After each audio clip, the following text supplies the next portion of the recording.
Bertemu lagi dengan kita berdua di Mary Riana Podcast. Kali ini kita akan kedatangan tamu dari narasumber yang sangat menginspirasi. Nah, narasumber kali ini dia bergerak di bidang bakery. Langsung saja kita ke narasumber pertama. Silakan masuk.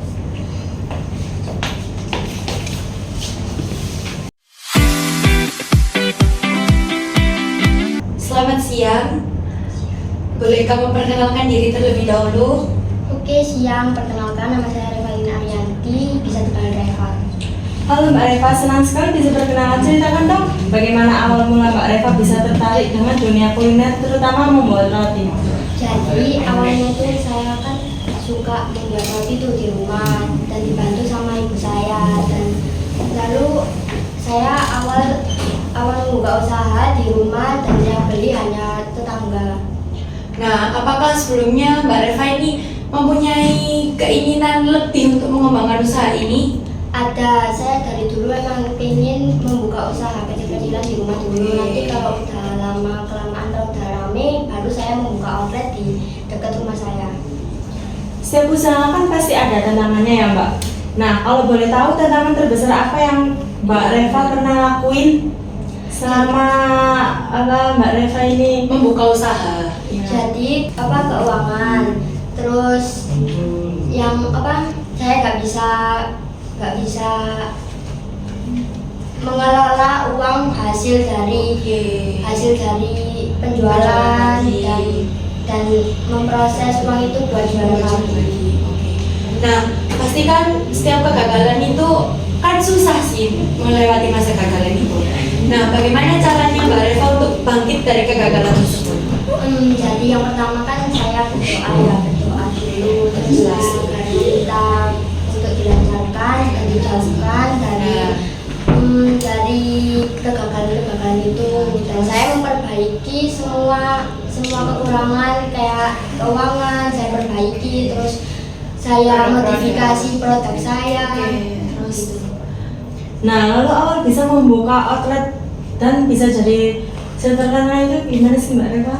Jadi waktu tahun 2023 itu saya membuka outlet di dekat rumah saya dan saya mencoba memberanikan diri untuk membuka usaha yang agak lebih besar kan. Nah, di situ saya buat itu kayak kafe ala anak remaja. Wah, bagus banget Jadi sih. saya itu buat kayak kan di situ kan anak-anak kan biasanya kan kayak bener. bosen kan belajar di rumah. Nah, saya Sambil buat nongkrong kayak gitu kan. buat nongkrong sambil belajar sambil ngerjain tugas di situ. Wah, intinya sangat bagus sekali ya, sangat menginspirasi sekali ya. Karena kan biasanya kan anak muda itu cuma bisanya itu menghabiskan uang saja, cuma tinggal nongkrong aja. Tapi kan iya beda banget gitu loh. Bisa mengembangkan idenya, bisa menghasilkan uang gitu. Dan di usianya yang sangat muda ini dia bisa mengolaborasi antara kebiasaannya anak muda dengan hal-hal yang positif. Biasa kayak mendirikan tempat roti bertemakan kafe seperti itu ya Kak Reva ya. Betul. Nah, bagaimana kalau kita lanjut ke narasumber yang kedua? Nah, sebelumnya terima kasih ya Mbak Reva atas waktunya. Ide-idenya sangat menginspirasi sekali nih buat kita semua yang sedang menonton.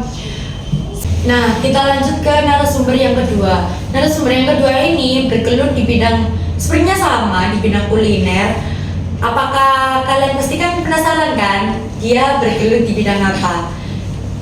Langsung saja kita perkenalan dengan narasumber yang kita yang kedua ini. Selamat masuk.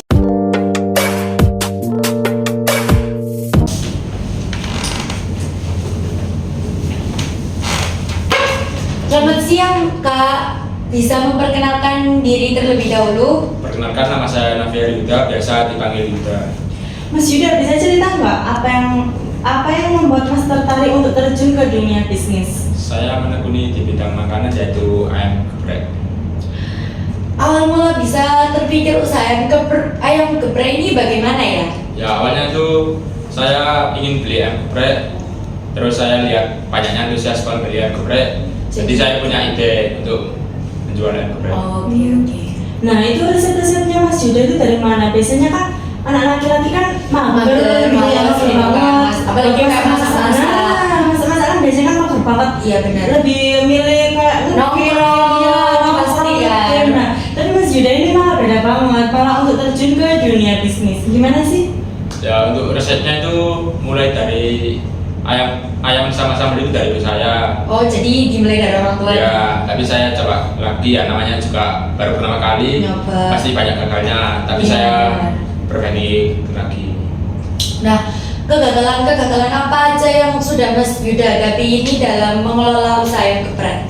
Ya pastinya banyaknya pesaing. Benar, banyak pesan. Karena kan udah ayam geprek kan banyak banget. Iya, Terus harga pokok itu naik turun seperti ayam, cabai itu. Benar banget. Nah, lalu kok bisa ya Mas Yuda ini mempunyai rumah makan geprek? Ya awalnya itu tidak mudah saya berjualan merintis memberikan memberikan gerobak, banyak pesaing. Ya tetapi saya menabung sedikit dari hasil penjualan tersebut.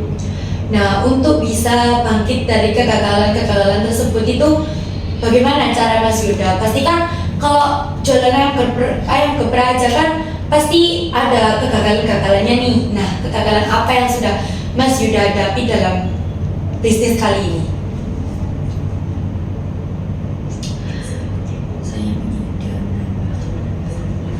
Saya itu punya ide untuk menambahkan sambal, bukan hanya sambal geprek saja, tapi saya menambahkan seperti sambal hijau, sambal mata, dan sambal terigu, sambal teri. Itu bisa membuat pelanggan tertarik ingin mencoba varian rasa geprek yang baru. Wah, berarti inovasinya sangat tertarik sekali ya untuk penjualan ini. Kalau boleh tahu tempat makanannya yang sekarang itu ada di mana sih Mas Yuda? Iya. Nah, untuk alamatnya sendiri itu di Jalan Basuki Rahmat, namanya itu Ayam Geprek Tower.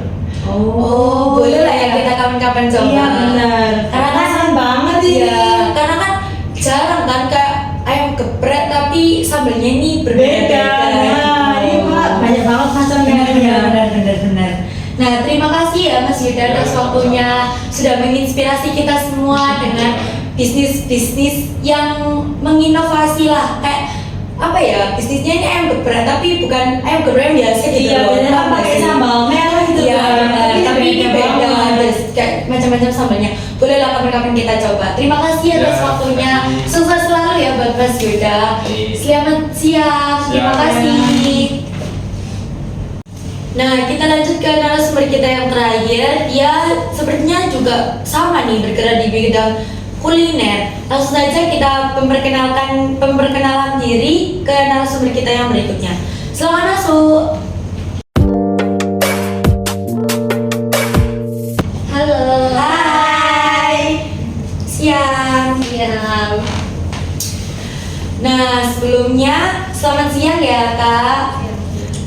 Nah, kalau boleh tahu namanya siapa nih? Nama saya Lola Gabriela, biasanya dipanggil Lola. Oke. Saya dengar Mbak Lola ini pengusaha sukses di bidang kuliner ya? Betul sekali, saya usaha di bidang kuliner terang bulan. Oh, kalau boleh tahu itu kok bisa kepikiran usaha terang bulan itu gimana sih? Awalnya itu saya hanya nganggur, tapi kalau Terus? saya nganggur terus, nanti saya itu nggak dapat penghasilan. Akhirnya saya punya ide, Bikin terang bulan. iya buka usaha kuliner ini. Nah, kan banyak nih makanan-makanan manis lainnya. Kok bisa kepikiran bikin ide terang bulan itu gimana?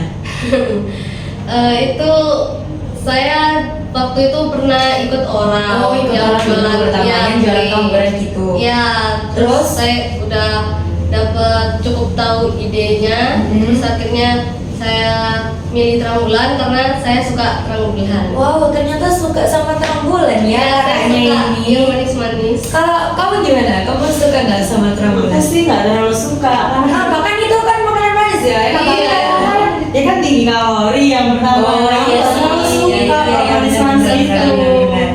Nah, pastikan setiap bisnis itu ada kesulitan-kesulitannya. Kesulitan apa yang sedang Mbak Lola hadapi?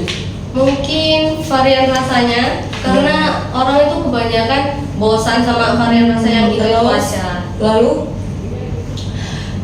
Oh, karena kan kayak varian coklat keju itu sudah terlalu transparan Iya, gitu ya. benar. Berarti ada varian lain ya Pak? Ada. Nah, strategi apa untuk memikat persaingan industri di bidang kuliner ini? Saya menambahkan beberapa varian rasa dan topping serta menambahkan 3 ukurannya.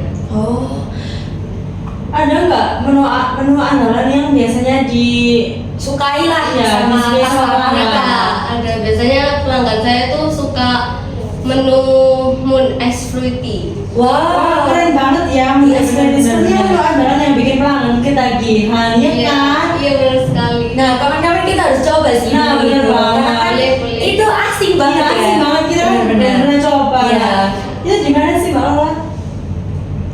Tempatnya tuh ada di mana? Kayak outlet trambulannya tuh ada di mana gitu. Di Surabaya. Terima kasih Mbak Lola atas waktunya. Sangat menginspirasi sekali nih buat kita anak muda biar nggak mager-mager ya. Nah, bener kasih. banget. Iya, terima kasih, sukses selalu ya Mbak Iya. Lola. Selamat siang dan terima kasih. Terima kasih untuk Iya, waktunya. terima kasih ya. Bye-bye. Bye. Nah, kita sudah berada di penghujung acara. Kita sudah mendatangkan 3 narasumber yang sangat menginspirasi sekali buat kita semua. Jadi, kita sebagai anak muda janganlah malas untuk menginovasi, mengembangkan ide-ide dan bisnis yang kita bisa. Bisa dimulai dari hobi atau kebiasaan-kebiasaan yang sering kita lakukan. Nah, ternyata kita kedatangan narasumber kita lagi nih. Kalau boleh tahu, perkenalkan dong namanya siapa Mas? Sore Mbak, nama saya Muhammad Jabal, bisa dipanggil Jabal. Nah, apa yang membuat Mas Jabal terinspirasi untuk memulai usaha di bidang kuliner ini? Boleh tolong dijelaskan Mas Jabal? Jadi awalnya saya hanya rebahan di rumah. Saya scroll TikTok, FYP-nya muncul makanan semua. Dari itu saya kepikiran deh untuk membuka usaha kecil-kecilan kayak jualan dengan mie ayam gitu. Nah, setiap usaha kan pasti ada tantangannya ya Mas. Nah, selama Mas Jabal membuka usaha kuliner, tantangan terbesar apa sih Mas Jabal yang sudah pernah Mas Jabal alami? Mie ayam pertama yang nggak sesuai dengan keinginan saya itu mengalami keganakan rasa dan dengan dana yang sangat tipis. Oh, berarti dananya masih Ya, kurang ya? dananya sangat mepet sekali dan rasanya itu tidak sesuai dengan keinginan saya. Tapi Mas Jabal kok bisa sih milih mie ayam, kan banyak ya makanan yang lainnya, kayak contohnya apa ya, nasi kerawun. Nah, tapi Mas Jabal ini beda, malah mie ayam. Saya melihat gimana ya, petani pasar yang besar untuk jenis makanan ini serta dengan kecintaan sama makanan ini gitu. Dan saya ingin membuat usaha makanan mie ayam itu. Nah, Mas Jabal itu promosinya itu gimana sih?